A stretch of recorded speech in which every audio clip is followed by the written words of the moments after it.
The Agenda with Steve Paikin is made possible through generous philanthropic contributions from viewers like you. Thank you for supporting TVO's journalism. An intimate new biography from a very familiar face. Tonight, Nam Kiwanuka talks to Steve Paikin about his new revealing book on former Prime Minister John Turner. Then we return to a conversation from earlier this summer about why even in our northern climate, heat waves are a growing threat. It's Monday, September 5th, Labor Day, and that's ahead on The Agenda.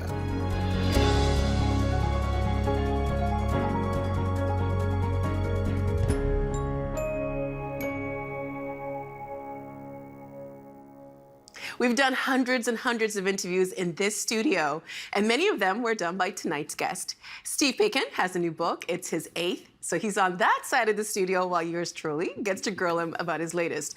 The book is John Turner, an intimate biography of Canada's 17th Prime Minister, and it's a truly revealing look at his life and quest for the highest office in the land. Hey, Steve. Hi. Welcome back from your vacation. Yes, thank you very much, and thank you for holding the fort while I've been away. Been trying. Excellent read. Thank you. I have to admit that I didn't really know very much about Mr. Turner, but I kind of want to go back to September 2020 because that's when he passed. Yeah. And when he passed, the Globe and Mail's headline read, "Former Prime Minister John Turner, who was in office for just 11 weeks, dies, age 91." Mm-hmm. But weren't his accomplishments much more than that? Totally, which is why so many of his friends were so furious when they read that headline, as if to suggest that because he was the second shortest serving prime minister in Canadian history, that's the one thing that the Globe and Mail chose to highlight that day as a result. So many people were upset by that. Mm-hmm. John Turner is a fascinating figure and so much more than just that brief period of time when he was prime minister, because he did get to the top of the mountain, but he also had so many terrible things happen to him in public life as well. Mm-hmm. He was, you know, John F. Kennedy becomes president in 61, he gets elected in 62, and he's our JFK. He is our, He's very good looking. Oh my gosh. Is that wrong to say? Not I mean, that was one of the things that people noticed about him. He was a great looking guy. He was, you know, he was 32, I think, when he first got elected, so he's sort of the Pied Piper of the new generation of Canadians who are starting to feel their political power at the time, and had a career that just had so many high highs and so many low lows that when you look back at the story, I think it is a unique story in Canadian politics, which is why I wanted to write about it. And we're going to get more into those details, but you know, whenever I get a book, I don't know if you do the same thing, I usually read the acknowledgments first. No. That's what I do. I start at the beginning and then go to the end. I always do the acknowledgments because I try to get a peek into what the author was thinking about when they were writing the book. And in it, you mentioned that you did get permission from his wife, Jill, and you said that there might be some things in this book that she might not be very happy with. So how much cooperation did you get from the family? How did you go around about writing this book? Well, there have been other books about John Turner in the past, but none of them has had the cooperation of the family in the way that this one did. I'm pleased to say. They were extremely helpful. Mrs. Turner, who I guess is about 83 now and lives 5 minutes from the studio, she was just remarkably helpful in family archives, in pictures. That picture, she took that picture on the cover of the book. I probably emailed her 100 times over the past couple of years, you know, following up on fact checks because she's really good on that.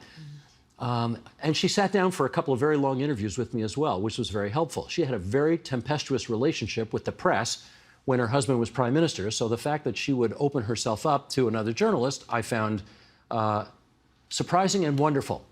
And Mr. Turner's had some tragedy in his life. One of his children died. Well, you're kind of getting ahead of the story. Yeah, well, I only raised that to say that his surviving children also spoke to me as well. So the 3 surviving kids of the 4 also spoke to me. And again, that is something that other books have not featured. Well, you mentioned that one of her children died. Yeah. And this is something that Mrs. Turner had in common with John's mother, Mr. Yes. Turner's mother. She lost her husband, his father, young, and she also lost a son, and Mrs. Turner lost her son maybe a year after Mr. Turner died during the COVID time. Not even a few months. You know, when we talk about his early life, how did that help shape him for the more difficult aspects of public life? This is a wonderful thing to ponder because, of course, my impression would have been that as a guy who grew up without a father, right, his father died when he was maybe 2, how could that not have but had a huge impact on his life? But then I remember talking to his sister, Brenda, who is now, I guess, about 90 or 91, still living in Montreal. And she said, you got to remember, during our formative years, it was World War II. So a lot of the fathers were Nobody had fathers, exactly. Everybody's father was away at war. So in some respects, of course, the fact that he never had a father had an impact on his life. But on the other hand, everybody else's dad was away as well. Now, their dads came home, his never did.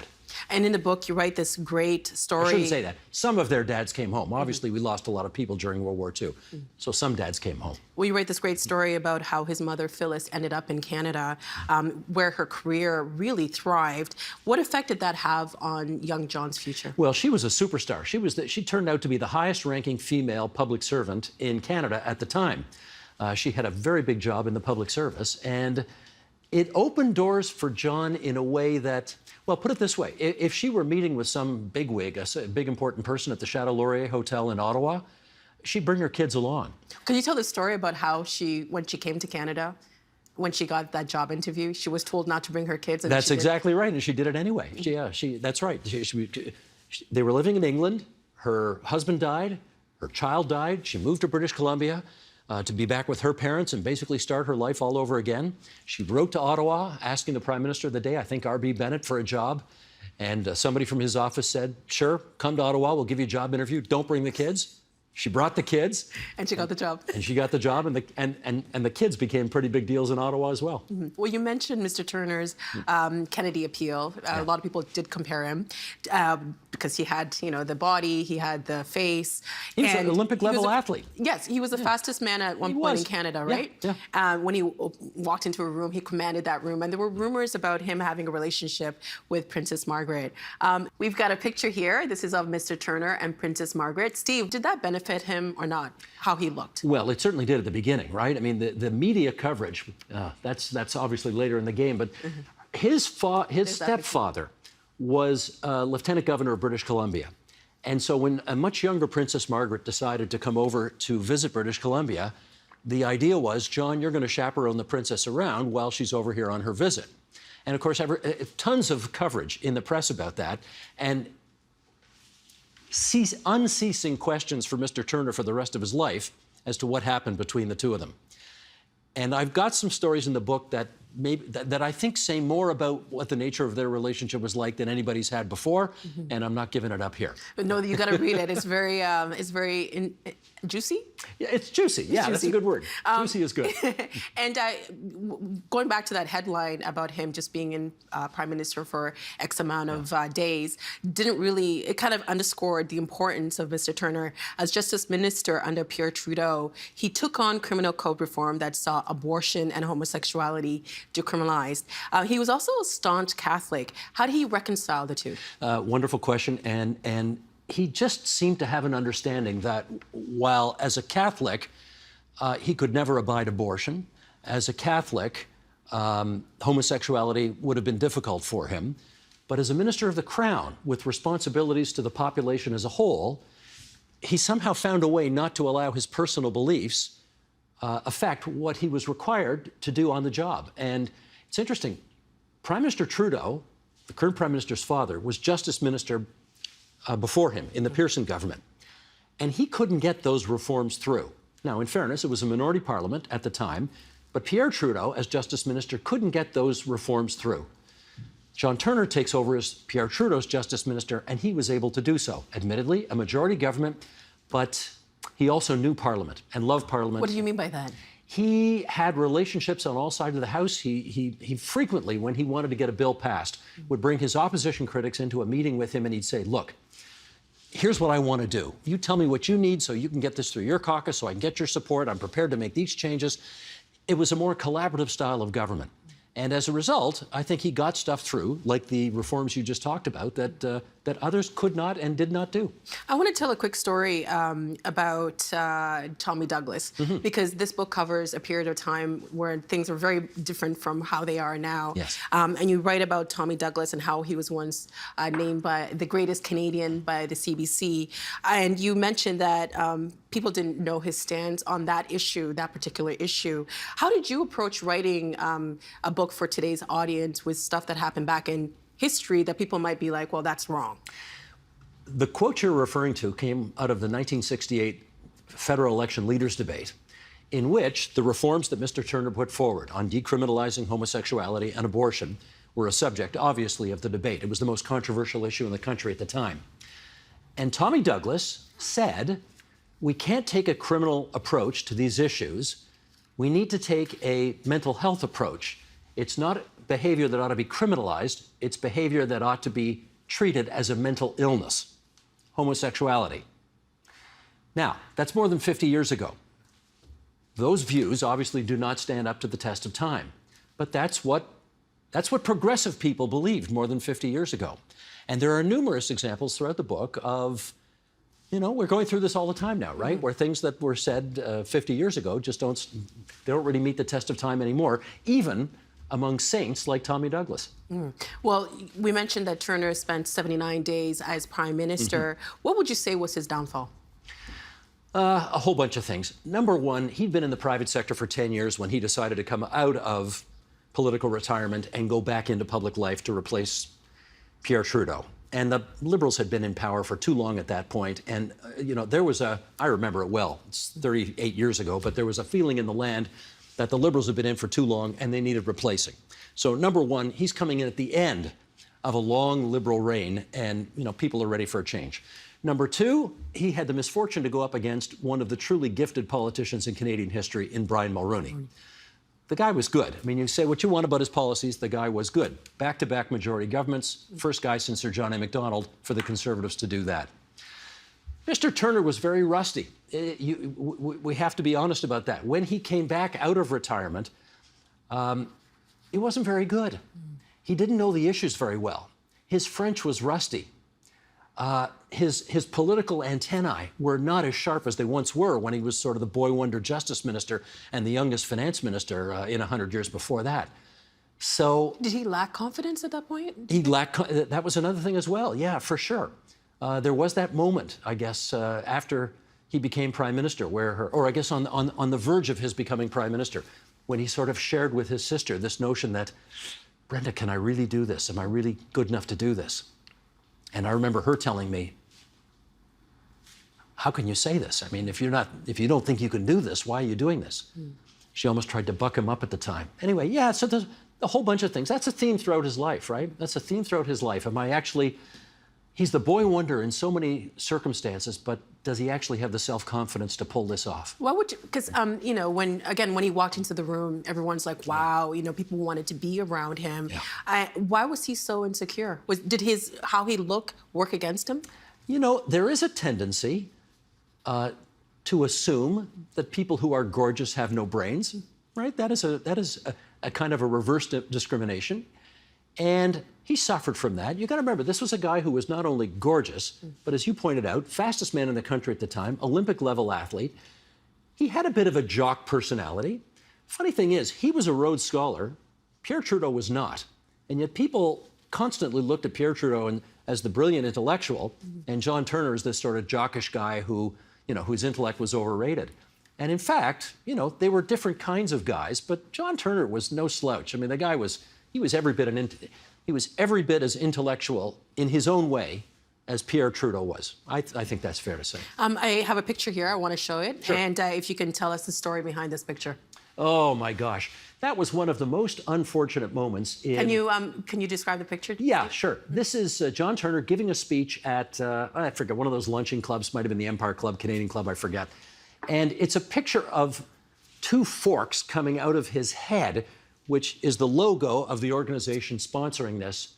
And for whatever reason, the photographer who took this picture decided to line it up in just such a way so that the forks emerge from Mr. Turner's head, making him look, frankly, like the devil. And he's got a look on his face that's sort of intense, like he's in the middle of making a very important point. And this is late, I think, in the '84 campaign, where things are going badly, and he's about to suffer an excruciating defeat as it is. And in the last week of the campaign, you know, the Globe publishes this picture, which really felt like dirty pool. And we find out after the fact that the guy who took that picture became Brian Mulroney's official photographer. So you got to wonder what was going on there. You mentioned in the book how Mr. Turner loved birthday parties. Yes. And he had this huge event for his 90th. And Mrs. Turner didn't really want to go to the party. She ended up not going. Right. And one of the reasons why she didn't go was because the people that would be there, former rivals, former politicians, the media. Yep. Would you say that Mr. Turner took a lot of criticism from the media? Was it fair? Yes. A lot of it was fair because he wasn't as good as he needed to be at the time. I talked about how rusty he was when he came out of private life to go back into public life in 1984. I talked about how he seemed to, at the drop of a hat, repudiate long-standing Liberal Party policy. There was no more fervent champion of official bilingualism than Pierre Trudeau. And John Turner was taking over, and one of the first questions he got asked at his first press conference was, what's your view of bilingualism as it relates to an issue in Manitoba at the moment? And his view was, well, the provinces are responsible for that, so they can take care of that. Oh my goodness, that's not Liberal Party policy. So one of the problems, Nam, was that John Turner was this fair-haired knight in waiting for 10 years in the private sector.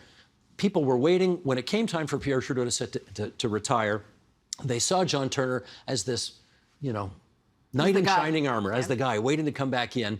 And when he came back in and showed how not up on the issues he was, how his French wasn't so good. And he was bilingual at one point. Oh, he went to university in France. Yeah. His French was perfect once upon a time. Studied in Quebec, worked as a lawyer in Quebec.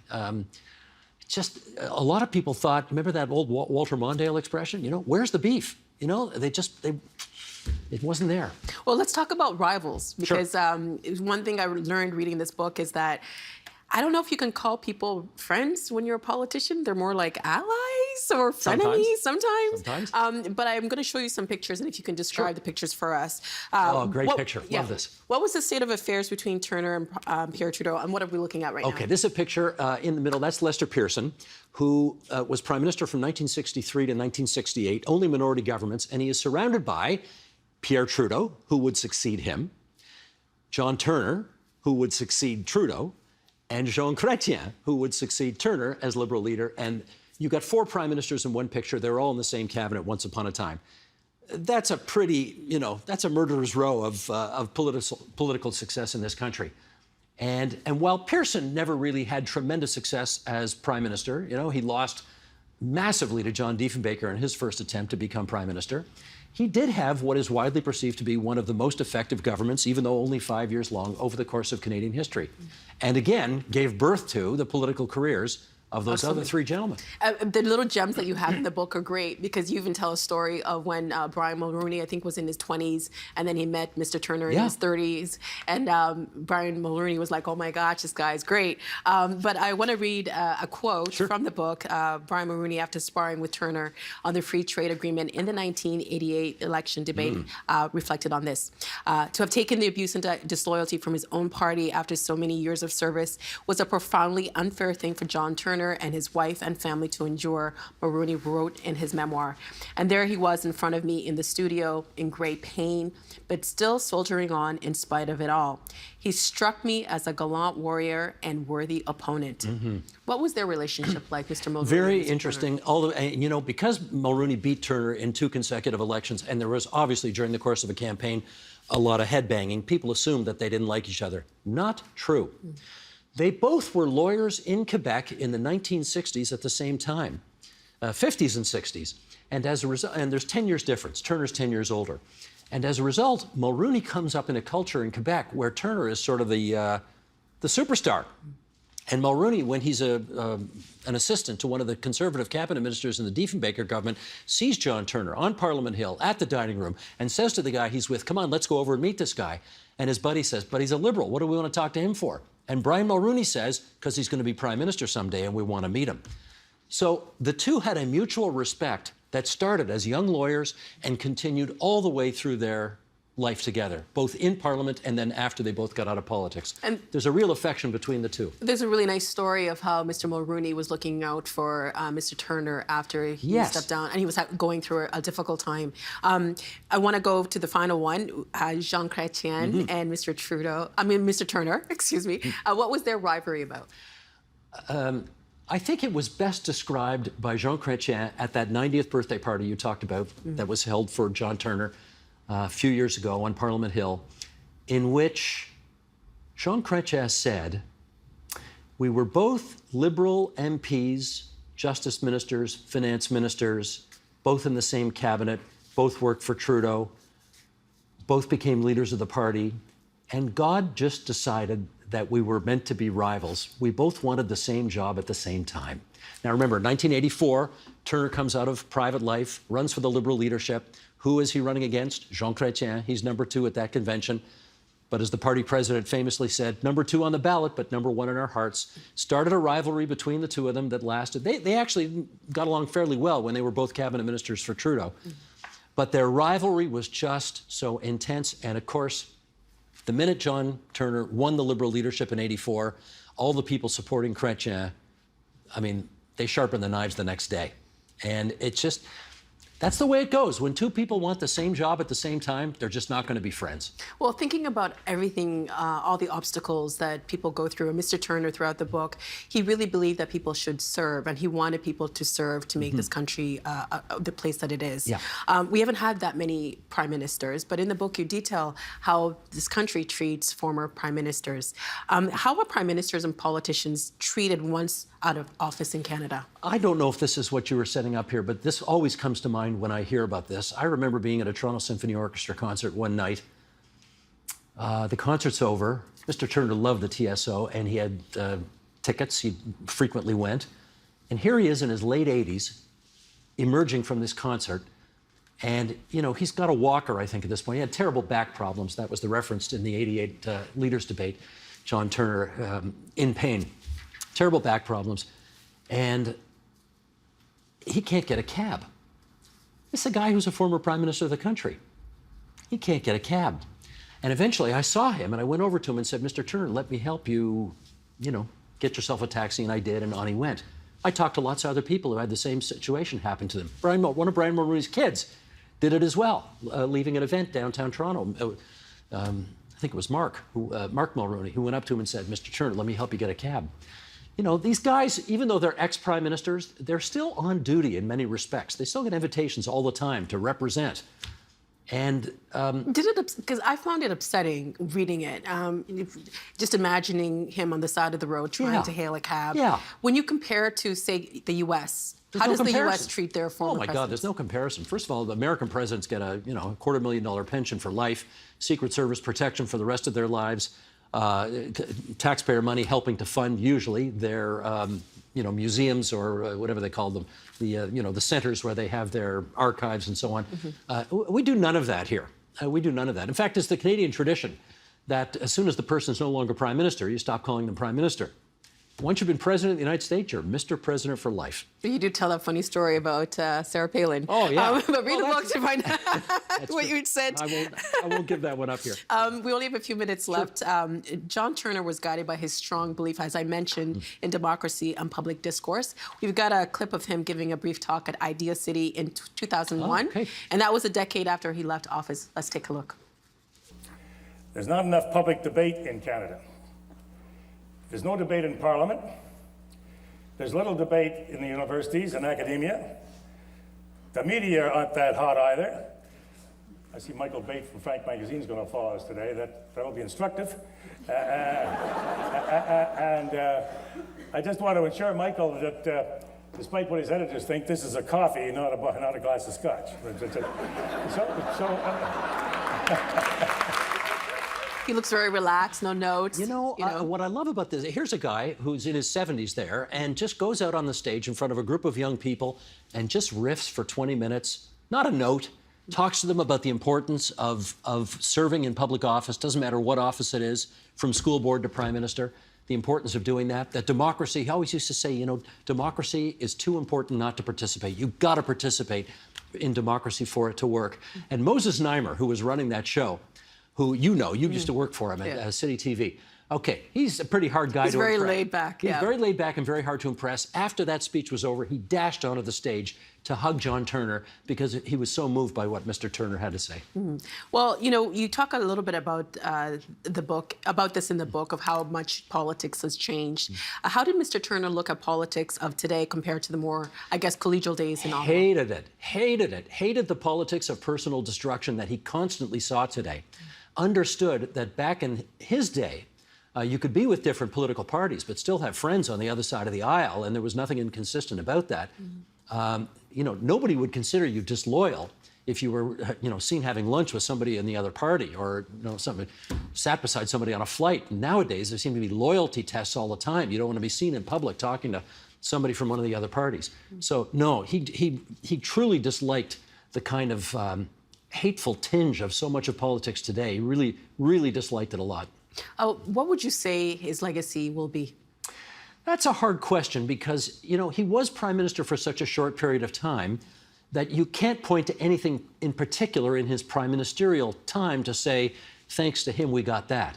Certainly as justice minister, the reforms we talked about earlier. As finance minister, a successful finance minister during times not unlike this, where we had terrible inflation and high unemployment as well. And he was the guy with his hand on the tiller, giving the public, I think, the confidence that John Turner as finance minister would get us through this. And for the most part, he did. I happen to think that one of his greatest contributions will be to democracy itself. What do you mean? This is one of the reasons I wanted to write this book. I think one of the best things he did well after he was out of public life. In fact, you know, he stopped being an MP in 1992, and some of the best stuff he ever did was in 2000, 2010, 2020. He'd go to high schools and he'd give speeches to high school kids about the importance of democracy. He led a 500-person overseeing the Ukrainian election mission 15 years ago to make sure there was no chicanery going on in that election campaign. Gave up his Christmas away from his family, which as a staunch Catholic was very important to him to be with his family at that time. No, he went overseas and led a Ukrainian delegation to oversee that election. He cared so much about democracy, and you know what I mentioned a moment ago, the importance of everybody participating in democracy, and how Parliament was kind of the beacon of freedom and democracy in Canada where all that happened. He had such respect and reverence for Parliament that we've really lost, and it'd be nice to get that back. And he also, I think in the book you say that he knew every Canadian by name. I don't know if that was his boast, yeah, that he could go down the main street of any big city in this country and more people would know him than any other person in the country. And I think that was right. I think that's right. Terrific work, Steve, Thank as you. usual. Great to chat with you again. It's been fun. I hope I did okay. Seems the only time you and I talk to each other is when I got a book. Otherwise, we're never on the same set together. I need another book, 2 weeks. Thanks, Steve. Okay. And that is the last interview of the summer for me. It's been a pleasure.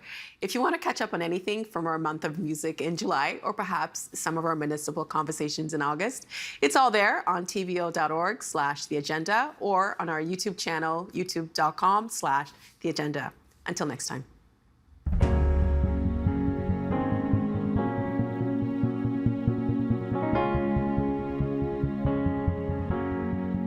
Last summer, hundreds of people in this country died as a result of heat waves, and already heat warnings have been issued in many parts of British Columbia and Ontario. What's going on, and if this is happening in our notoriously cold climate, what's happening elsewhere? Let's ask. In Mumbai, India, Arpita Mondal, Associate Professor in Civil Engineering and the Interdisciplinary Program in Climate Studies at the Indian Institute of Technology, Bombay. In Barcelona, Spain, Rachel White, Assistant Professor of Atmospheric Sciences at the University of British Columbia's Department of Earth, Ocean, and Atmospheric Sciences. And here in our studio, Blair Feltmate, Head of the University of Waterloo's Intact Center on Climate Adaptation. Welcome, everyone. Thank you. Thank you. All right, so to sort of set up the discussion, I want to set the table. The United Nations World Meteorological Organization has called heat waves the world's deadliest meteorological hazard, impacting every single continent. This year, India experienced its hottest March in more than 120 years. Last summer in British Columbia, extreme heat killed nearly 600 people. It was the deadliest weather event in Canadian history. In the village of Lytton, residents were exposed to a new Canadian heat record of 49.6 degrees Celsius. That's halfway to the boiling point of water. The town was later hit by wildfire soon after that displaced 1,200 people. Of all climate change related weather events in this country, extreme heat is the leading cause of death. Blair, I'm going to come to you first. In comparing heat waves to floods and wildfires, your team is now calling heat waves the silent killer. How come?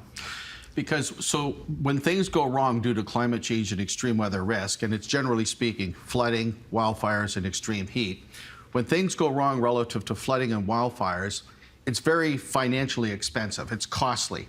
But generally speaking, nobody dies. It's 0, 1, 2, 3, perhaps maybe 4 people die in floods or fires, which of course, not to be indelicate, is 4 people too many.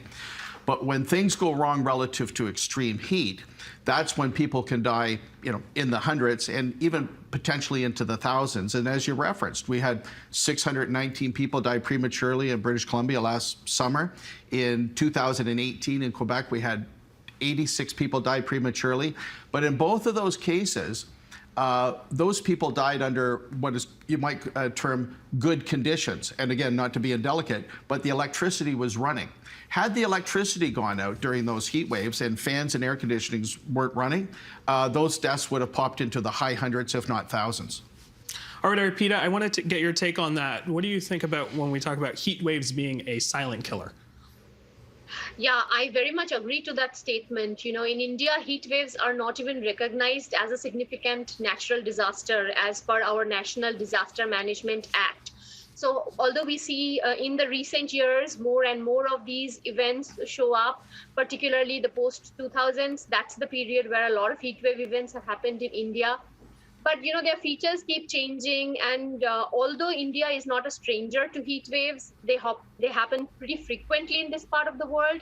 But their features keep changing. Like for this year, for example, this year it happened much earlier than its regular period of occurrence. And it was also far more widespread. And it also led to more significant impacts and even, threatening food security of the country. So it's quite significant that way. All right, we'll get into that a little later. I want to actually take a look at what parts in this country, both smaller cities and smaller communities and larger cities, should be most concerned about heat waves in the future. This is from your recent report, Blair. We're going to go from west to east. In BC, low-lying areas from the west coast to the Rockies. As we travel east in the prairies bordering the U.S., we're talking about cities like Regina and Winnipeg, and closer to home here in Ontario, north of Lake Erie through the St. Lawrence River Valley. We're talking about cities like Windsor, Hamilton, Niagara, Ottawa, and Montreal. Rachel, we think of ourselves as a frigid northern country, but it turns out Canada is quite vulnerable to extreme heat. Why are we susceptible to heat waves? Well, I think part of it is because we're not used to this level of heat. As you say, we think of ourselves as a colder country. And so as the climate is warming up due to human activities, that sort of extreme heat is edging its way into these colder climates. And we're not used to that. We don't necessarily have the infrastructure to cope with these extreme heat events. And that can cause, as we've seen, devastation and devastating impacts. All right, I want to pull up another graph.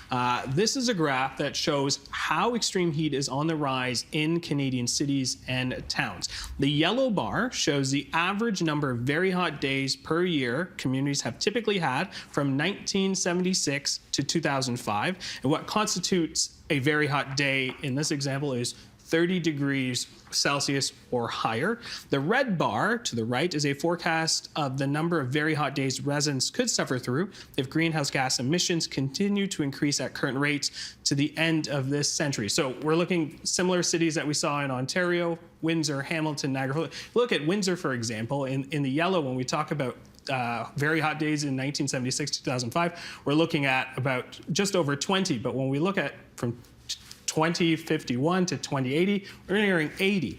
Blair, I want to come to you. We can see from the graphs that cities are even more at risk of extreme heat. It's due to something called the urban heat island effect. How does that work? Yeah, just the physicality of cities themselves. They add to the heat wave that would be there independent of the city being there. And we have things in cities, for example, that contribute to heat. For example, anybody who's flown into any one of these cities, when you look down on the rooftops of factories and shopping malls and apartment buildings, for example, almost universally everything is dark. It's black tar. When sunlight hits that dark surface, only a very small amount of that energy reflects back up into space. Most of the energy stays in the system and contributes to heating in the city. But if we were to paint these roofs white, literally put a white surface on them, when the sunlight hits that surface, about 80% of the energy will reflect back up into space and only a smaller amount stay in the system. So relatively speaking, we can be cooler than if we weren't to engage this activity. So there's a number of activities like that within cities we can engage to at least minimize the heat island effect. Do we have a sense of how sort of the difference in surface temperature when we're talking about a rural area to an urban area? As a rule of thumb, it's about 3 to 5 degrees Celsius warmer in cities as a result of the heat island effect at the level, the surface level where people would be walking around. Pretty significant. Now, curious, what sorts of people are most vulnerable to the deadly effects of heat waves? Yeah, so there's 3 primary groups in the country that are particularly vulnerable to extreme heat. Number 1 is the elderly, and these are people greater than 70 years of age, generally speaking, living on their own, perhaps in the back of a rooming house somewhere. So we need to keep track of where are those people. We need to know where they are and check on them during heat waves to make sure they're hydrated. Do they have an air conditioner? Do they have a fan? That's the first group. Second group are the homeless. We need roving teams in cities during heat waves to check on the homeless to say, do they know where the cooling center is? Do they need a drive to a cooling center? Are they hydrated? And then the third group are people with pre-existing health conditions, generally speaking respiratory in nature. We need to have heat alerts go out to give them time to put themselves in a situation where they're not in harm's way when the heat event hits. So those are the 3 primary groups. All right, Rachel, I want to come to you. I want to get a sense of what this extreme heat does to humans and our human body. There is something called the wet bulb temperature factor, and the wet bulb temperature. And I want to get a sort of a layman terms explanation of how this works. It's quite phenomenal when you think about it, but I don't think a lot of people understand that your body needs to breathe. Yeah, exactly. And so it's not actually just temperatures in these extreme heat events that matter. It's temperatures and humidity. And so that's what this wet bulb temperature essentially combines, is the temperature of the air and the humidity of the air. And the reason that's important is that humans cool down, and we cool down by sweating, and then that sweat evaporates from our skin. And it's that evaporation that takes energy away from our skin and puts it into the gas. The liquid is no longer liquid, it's now a gas. And that actually cools down our skin and the air very close to our skin. But if the air is really humid, many of us have experienced this. When you sort of have a very humid day, you feel sticky. You don't actually evaporate that sweat from your body. It's just sort of dripping off you sometimes. And that's not helping us cool down. That's just making us feel sticky and unpleasant. And so that's why the humidity of the air matters. If air is drier, more evaporation can take place from our bodies. We're able to keep ourselves cool with that sort of human mechanism. But when the air is hot and humid, essentially that sweat doesn't evaporate, and so we can't cool ourselves down. And at a certain wet bulb temperature, essentially our bodies can no longer cool themselves, and we can just overheat and sort of almost cook from the inside. Is it deadly in that sense? Like, how does that get us to sort of organ failures when we look at Lytton, BC, where in British Columbia, where 600 people died? What was the case there? Yeah, so it certainly can be deadly. And so essentially, wet bulb temperatures of more than around 35 Celsius can be deadly for humans in about 6 hours if we don't have another way to cool down. Like, even if we have water, if we don't have a way to cool ourselves, then that can be deadly. And it often is, as we've seen in so many of these devastating heat events. Arpita, India is one of the countries most affected by extreme heat. You gave us a little taste of sort of what's been happening at the top. We had mentioned that you had suffered through the hottest March on record. I'm hoping you can give us a sense of how the impacts on daily life have been so far in your area. Yeah, so this year's heat wave was pretty unique in the sense that, unlike the previous years where it had occurred in the months of May and June, which are typically known to be prone to heat waves, this year, March and April were really, really hot. And, there are coastal cities where a combination of heat and humidity, as Rachel was explaining, play a big role in human health and morbidity and mortality. So what had happened also was that a large part of the country, so unlike the heat wave pockets, we had about 70% of the country reeling under the heat wave in March and April. And that time of the year is also the time of, it's the growing season of the crop wheat, which is the second most important staple crop in India. So what happened was that because wheat is also a crop which is highly sensitive to temperature changes, a lot of wheat productivity was affected adversely because of the heat wave. And India had initial plans of supplementing global food supplies, particularly considering the Ukraine crisis in mind. But then the country was forced to stop all the export of wheat. And other than the vulnerable populations and communities which Blair was mentioning, in India, we also have a lot of daily wage workers. So these are laborers who work on a daily wage basis. And if they don't show up for the work, they won't get paid. A large part of our labor force is actually daily wage workers. So their working hours were affected. And of course, in India, a lot of the reporting also is underestimated. And heat waves related death is also very hard to report in the sense that, somebody with a pre-existing condition might actually die of a heart attack. In that case, it will not be recorded as a heat wave related mortality. So these are all some of the challenges which face our country when it comes to heat waves. Blair, I'm going to come to you. So 500,000 Torontonians live in old apartment buildings higher than 8 stories, nearly all of which lack central air conditioning. Many also lack backup power generation. You've called this a disaster in the making. Why? Yeah, it is a disaster in the making. So if we get an extreme heat event combined with an electricity outage, and there's only backup power generation to run elevators for maybe 2 or 3 hours, and that's it, you can have people on, particularly above the 6th or 7th floor in a building, without access to air conditioning or fans running. But also, I mentioned 6th or 7th floor because just under normal city water pressure, water won't go above the 6th or 7th floor in an apartment building if the pumps go out, if the electricity goes out.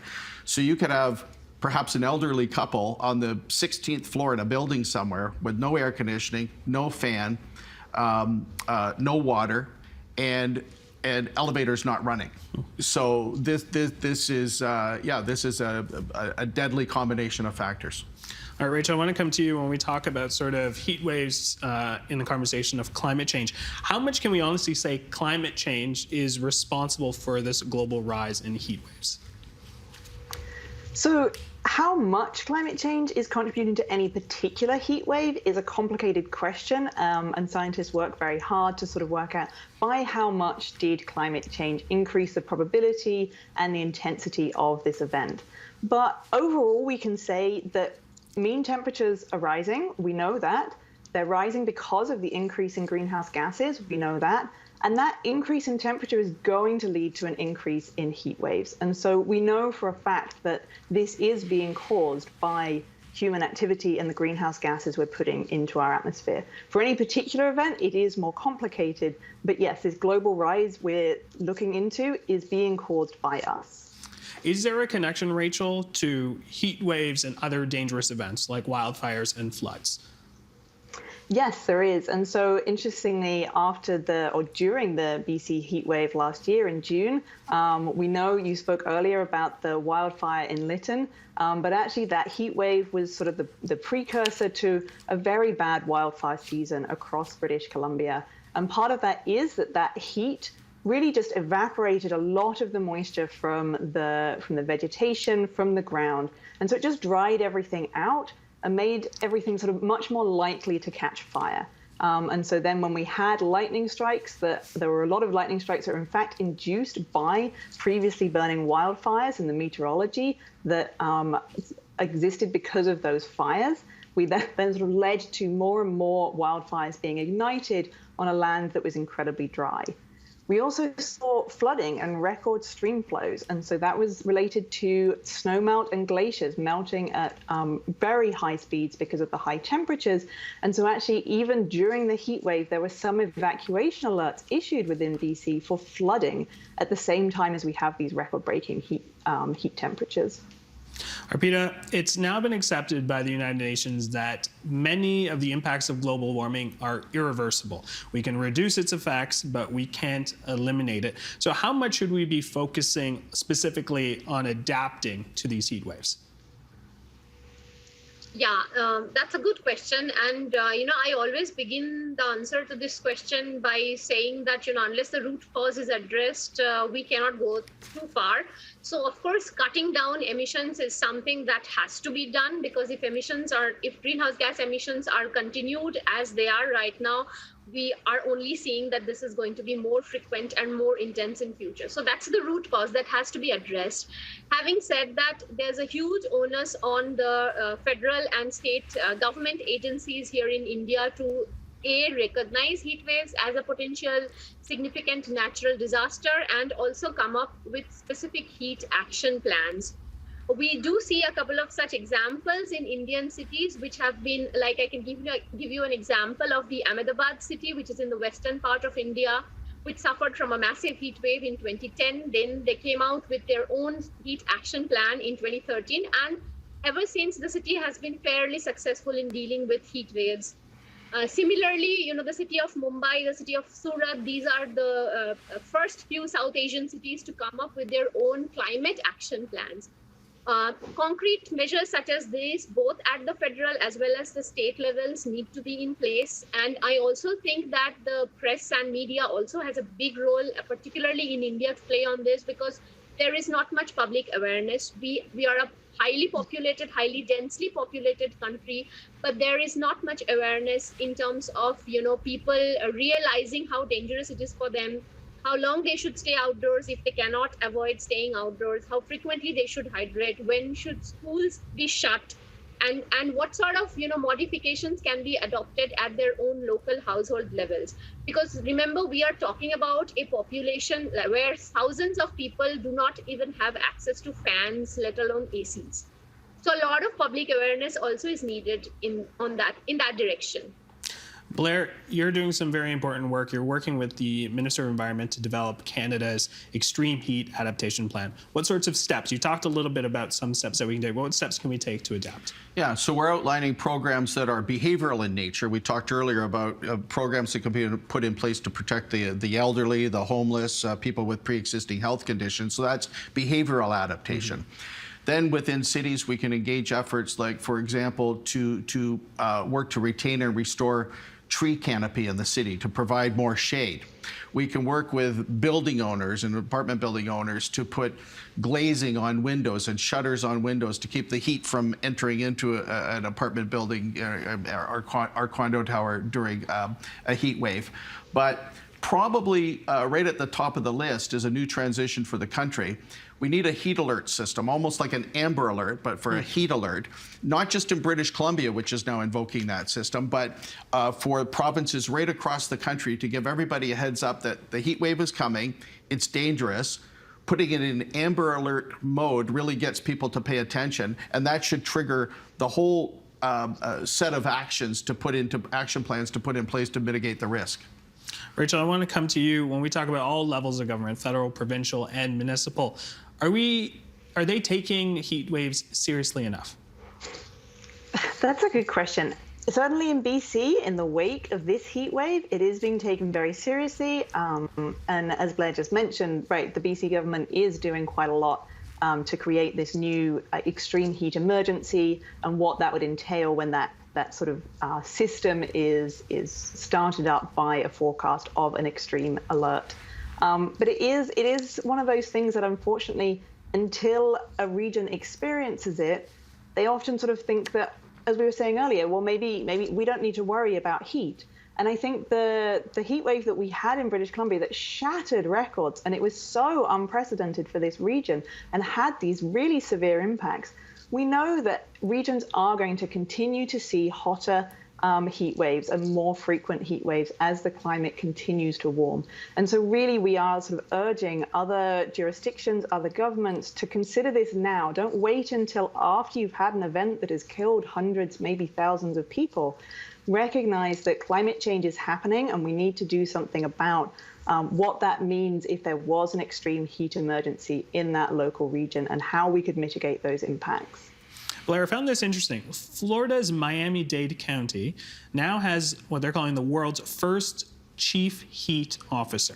Is there anything Canadian governments should be considering that they refuse to?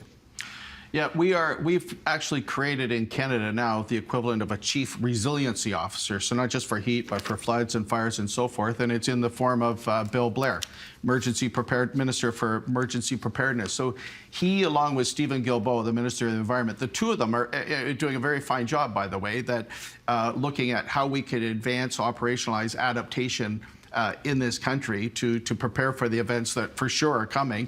And the primary focus is on flooding, fire, and extreme heat. So we're getting there. What do you think the wake-up call could be for Canadian politicians so that they really start to pay attention here? Well, adaptation has started to take hold in about the last 2, 3, 4 years with major events going on around the country and across the world to really illustrate that with things going wrong that we have to prepare, and we have to prepare rapidly. But we still, to a certain extent, have a system of management based on disaster. We wait till the disaster occurs and then we hop on it.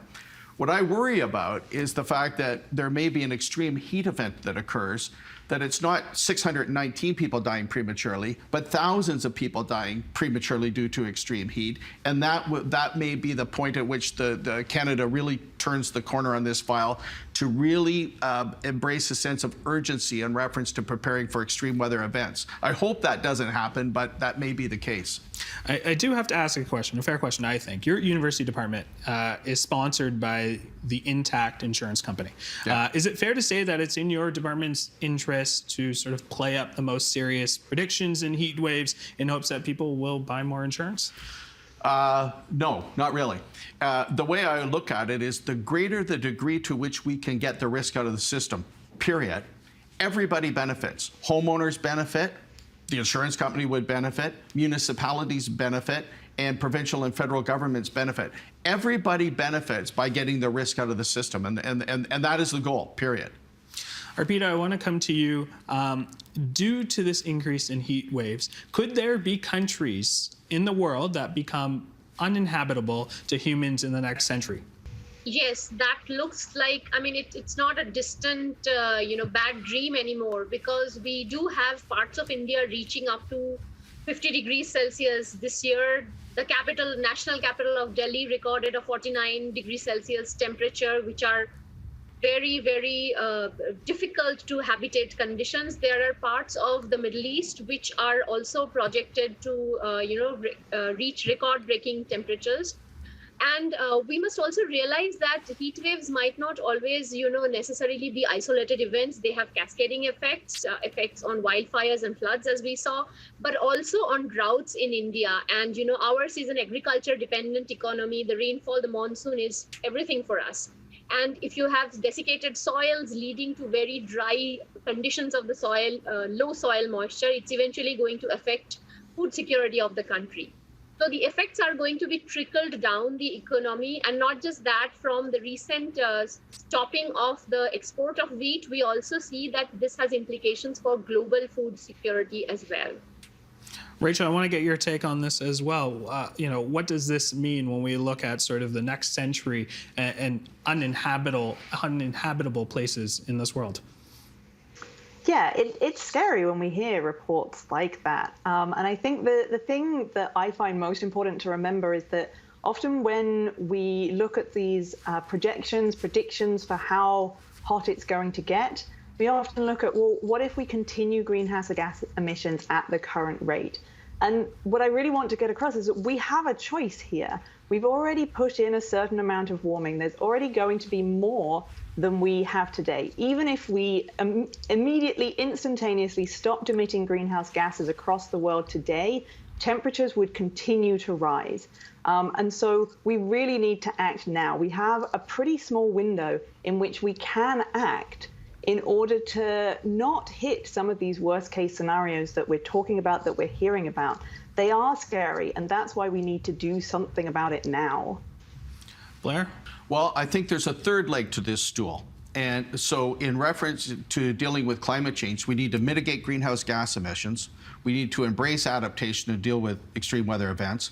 But the third leg of the stool is carbon capture and sequestration. We've actually got to get the carbon out of the air. And I think we need the equivalent internationally of a Manhattan Project to figure out how to do this practically, cost-effectively, en masse. So there's three legs to the stool. And if any one of those legs collapses, the whole system comes down.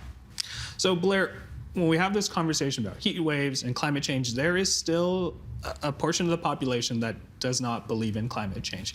What is the message to that population when we're trying to tackle heat waves, floods, and everything else that's coming our way? Well, for people who simply don't accept the fact that climate change has happened, that it's real, they nonetheless can see the floods, the fire, and the more extremes in temperature. So my sense is they should look at that and say, even if you don't believe climate change is the causal mechanism, we still have to prepare for these extremes in weather that are occurring, independent of what they may believe is the cause. So we certainly need that preparedness in place in reference to how people view these systems. And overall, what we need to do, by the way, is develop a strong sense of urgency on the need to act to alleviate risk associated with these factors. Rachel, Harpita, Blair, thank you so much for your insights. There's obviously a lot of work to be done on this front when we talk about climate change and heat wave. But thank you so much for your time. Yeah, Thank you. Thank you. Pleasure.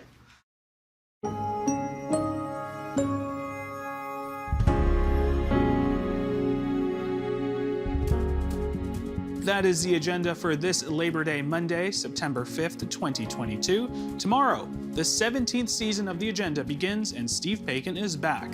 He'll speak to Minister of Education Stephen Lecce and look at the patchwork of mask mandates in Ontario educational settings as students at all levels head back to class. I'm Jane Jaganathan. Thanks for watching TVO, for joining us online at tvo.org, and Steve, we'll see you again tomorrow. The Agenda with Steve Paikin is made possible through generous philanthropic contributions from viewers like you. Thank you for supporting TVO's journalism.